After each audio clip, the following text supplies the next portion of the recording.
السلام عليكم ورحمة الله وبركاته.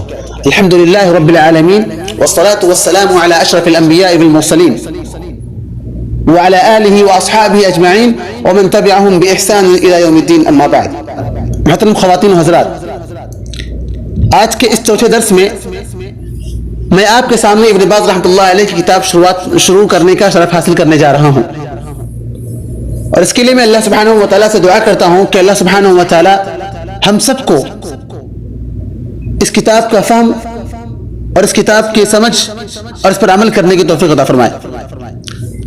جیسا کہ میں ذکر کر چکا ہوں گزشتہ کے دروس میں کہ اس کتاب کا نام ہے دروس المہمہ لعامۃ الامہ،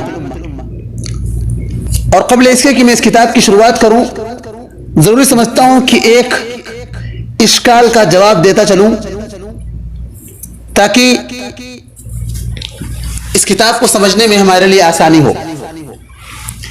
اشکال یہ ہے کہ کسی بھی شخص کے ذہن میں یہ بات آ سکتی ہے کہ انسان کے لیے سب سے پہلے چیز جو ضروری ہے دنیا کے اندر آنے کے بعد وہ ہے کلمہ توحید کا اقرار کرنا، لا الہ الا اللہ کا اقرار کرنا. لیکن ابن باز رحمۃ اللہ علیہ نے اپنی کتاب کی شروعات لا الہ الا اللہ سے نہ کر کے کسی اور بات سے شروعات کیا ہے. تو یاد رہے عزیز ساتھیوں اور پیاری بہنوں، یہ میرے علم کے مطابق یا میرے گمان کے مطابق کہ عامت الناس کے فہم کے لیے ابن باز رحمۃ اللہ علیہ نے ایسا کیا ہے، ورنہ ابن باز رحمۃ اللہ علیہ عظیم شخصیت اگر خاص تمام انسانوں کے لیے اگر کرنا چاہتے تو پھر اس کتاب کی شروعات لا الہ الا اللہ کے ذریعے کرتے. لیکن عامت الناس کے فہم اور عامت الناس کے سمجھ کے حساب سے انہوں نے ان کی آسانی کے لیے اس کتاب کی شروعات کسی اور باب کے ذریعے کیا ہے. تو آئیے اس کتاب کی شروعات کرتے ہیں. اس کتاب کا نام ہے دروس المہمہ لعامۃ الامہ، یعنی اہم دروس عام لوگوں کے لیے جس میں سے خاص لوگ نکل جاتے ہیں، یعنی علماء. یعنی ضروری ہے ہر ایک مسلمان کے لیے کہ ان دروس کو اچھی طریقے سے جان لے، ان کو سمجھ لے، پھر اس پر عمل کرے. عزیز ساتھیوں، سب سے پہلی چیز جو ہمارے لیے ضروری ہے وہ ہے سورۃ الفاتحہ کو یاد کرنا اور چھوٹی چھوٹی سورتوں کو یاد رکھنا. چھوٹی چھوٹی سورتوں کی شروعات سورۃ زلزال سے لے کر کے سورۃ ناس تک ہوتی ہے، اور یہی عامت الناس کے حساب سے بہت آسان ہے اور بہت ہی سہل ہے. ان صورتوں کے ذریعے وہ نمازوں کو ادا کر سکتے ہیں، چاہے وہ فرض نماز ہو یا نفل نماز ہو یا تہجد کی نماز ہو. اور تہجد کی نماز میں اگر ان صورتوں کو دوہرا کر پڑھتا ہے بار بار تو کوئی حرج نہیں ہے. جیسا کہ حدیث مبارکہ کے اندر آیا ہے، حضرت قتادہ بن نعمان رضی اللہ تعالیٰ عنہ بیان فرماتے ہیں کہ نبی صلی اللہ علیہ وسلم کے زمانے میں ایک شخص ہمیشہ سورۃ الاخلاص ہی پڑھا کرتا تھا نمازوں میں، اس کے علاوہ کچھ نہیں پڑھتا تھا. جب ہم سب نے صبح کیا تو ایک شخص نبی صلی اللہ علیہ وسلم کے پاس آیا اور اس کا ذکر کیا. گویا کہ وہ آدمی بار بار اس کا ذکر کر رہا تھا. آپ صلی اللہ علیہ وسلم نے ارشاد فرمایا کہ قسم اس ذات کی جس کے قبضے میں میری جان ہے، سورۃ الاخلاص قرآن کا تہائی حصہ ہے. اس سے معلوم یہ ہوا کہ اگر کوئی شخص کسی ایک سورت کو بار بار نمازوں میں پڑھتا ہے تو کوئی حرج کی بات نہیں ہے. اور ان سورتوں کو یاد کرنے کے 4 اسٹیپ ہیں، جیسا کہ ابن باز رحمۃ اللہ علیہ نے ذکر کیا ہے: تلقینا وتصحیحا للقراءۃ وتحفیظا وشرحا لما یجب فہمہ. سب سے پہلا خطوہ اور سب سے پہلا اسٹیپ، اس سورت کو بار بار پڑھایا جائے اور سنا جائے بار بار. دوسرا اسٹیپ ہے حروف کی ادائیگی کی تصحیح کرنا. حروف کی جو مخارج ہیں یعنی تجوید وغیرہ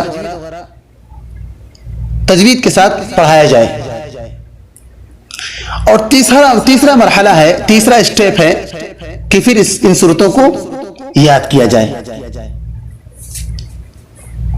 اور کم سے کم 50 اور زیادہ سے زیادہ 200 مرتبہ تک ان صورتوں کو دہرایا جائے بار بار، یہاں تک کہ یہ صورتیں بالکل راسخ ہو جائیں، پکی ہو جائیں، اچھے طریقے سے یاد ہو جائے۔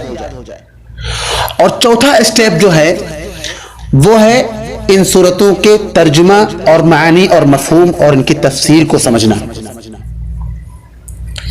یہ 4 چیزیں سورۃ الفاتحہ سے لے کر کے سورہ زلزال سے لے کر سورہ ناس تک کو یاد کرنا، ان 4 اسٹیپ پر، یہ سب سے پہلا واجب ہے اور سب سے پہلی ضروری چیز ہے۔ سورۃ الفاتحہ یہ سورت معانی اور مفاہیم سے بالکل بھری ہوئی ہے۔ پورے قرآن مجید کا نچوڑ اس سورت کے اندر جمع ہے۔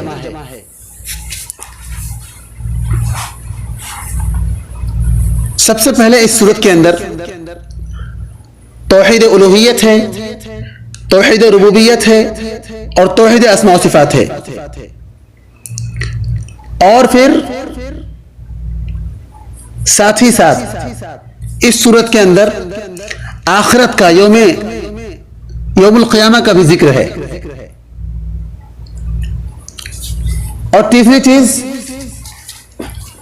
اس سورت کے اندر اس بات کا تذکرہ ہے کہ عبادت کا حقیقی معنوں میں صرف اور صرف اللہ سبحانہ و تعالی مستحق ہے، کیونکہ وہی انعام کرنے والا ہے، وہی اس دنیا کو بنانے والا ہے،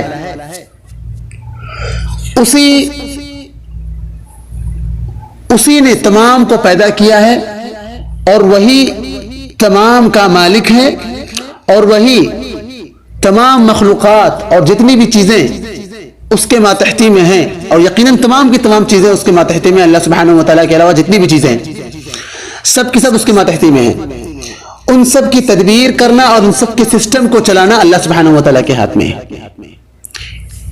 اسی طریقے سے وہی ان سب کے سسٹم کو آگے پیچھے کرنے والا ہے، اور ان تمام چیزوں میں اس کا کوئی شریک نہیں ہے، اس کا کوئی پارٹنرشپ نہیں ہے، اسی لیے وہ اللہ سبحانہ و تعالی حقیقی معنوں میں عبادت کا اکیلا مستحق ہے۔ اور مدد بھی اللہ سبحانہ و تعالی سے مانگی جائے گی جو اس کی ذات کے ساتھ خاص ہے، اور جو مدد کے اقسام اس کی ذات کے ساتھ خاص ہیں، ان اقسام میں، مدد کے ان اقسام میں جو اللہ سبحانہ و تعالی کی ذات کے ساتھ خاص ہیں، ان میں کسی اور کو شریک نہیں کیا جائے گا، جیسے موت دینا، رزق دینا، زندگی دینا وغیرہ۔ اور اس صورت کے اندر اس بات کی طرف بھی اشارہ کیا گیا ہے کہ دین صراط مستقیم ہے، جس کے لیے ضروری ہے کہ بندہ اپنی نمازوں میں 5 وقت اور سنتوں میں اور نوافل میں اللہ سبحانہ و تعالیٰ سے اس صراط مستقیم کی طرف، صراط مستقیم پر چلنے کی دعا طلب کرے اللہ سبحانہ و تعالیٰ سے، اور دعا کرے۔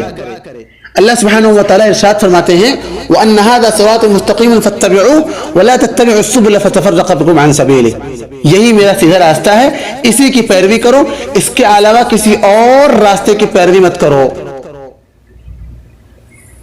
اور وہ ہے اللہ سبحانہ و تعالیٰ کا دین، جسے مکمل کرنے کے بعد اللہ سبحانہ و تعالیٰ اپنے بندوں سے راضی ہوا۔ اس کے علاوہ کوئی دین نہیں ہے جس سے اللہ سبحانہ و تعالیٰ نے اپنی رضامندی کا اظہار کیا ہو۔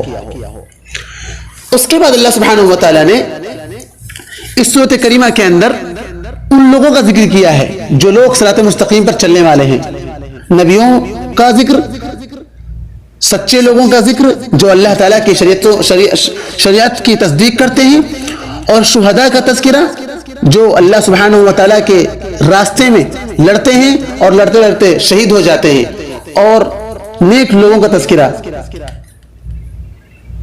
جو اللہ سبحانہ و تعالیٰ کی اطاعت و فرمانبرداری کرتے ہیں، اور پھر ان کا تذکرہ کیا جو اللہ تعالیٰ کے راستے سے گمراہ ہو گئے، اللہ تعالیٰ کے راستے سے بھڑک گئے، بھٹک گئے اور دوسرے راستوں کو اختیار کر لیا، جس میں یہود و نصارہ ہیں اور کفار اور مشرکین۔ یہ چند باتیں تھیں جن کا تعلق اس کتاب کے پہلے درس سے تھا، لیکن اس درس کا مکمل حق ہم نے ابھی ادا نہیں کیا ہے۔ بہت سارے ابواب، بہت ساری چیزیں اس کتاب سے، اس درس سے چھوٹ گئی ہیں۔ انشاءاللہ ان کو ہم آنے والے درس میں مکمل کریں گے باذن اللہ و توفیقہ۔ اللہ تعالیٰ سے ہم دعا کرتے ہیں کہ اللہ سبحانہ و تعالیٰ ہمیں کہنے اور سننے سے زیادہ عمل کرنے کی توفیق عطا فرمائے۔ رب اشرح لي صدري ويسر لي امري واحلل عقدة من لساني يفقهوا قولي رب زدني علما آمين۔ والسلام علیکم ورحمۃ اللہ وبرکاتہ۔